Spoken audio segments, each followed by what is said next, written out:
Good morning mga boss, kumusta po kayo dyan? For today's video, may share lang po ako regarding po sa aking Honda Click version 3. So yan na nga, bigla naubos ang ating coolant sa ating receiver. So tingnan nyo guys, wala na laman, hindi ko alam kung saan napunta ang ating coolant. So tinignan ko ang mga hose, wala namang mga butas. 7 months old pa lang itong ating Honda Click. Pero bakit bigla naubos ang ating coolant dito sa receiver niya? So pag ganyan mga boss, pag wala na naman ang receiver niya, dapat hindi na natin patakbuhin kasi sure po na masisira talaga ang makina natin dyan. Hindi ko na pinatakbo ito. Naglakad na lang ako para bumili ng coolant. So ito na nabili ko mga boss sa halagang 280 dito lang po sa mismong Honda.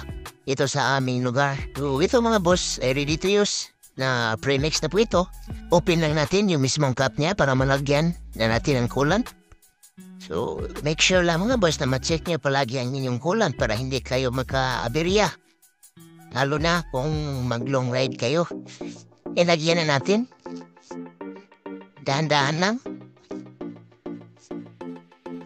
Hindi pwede na lumagpas sa upper level niya.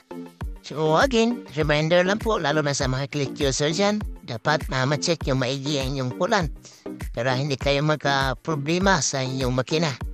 Ito na, ibalik na natin ang kanyang cover sa receiver tank. Huwag kalimutan ibalik ang kanyang bolt sa gilid.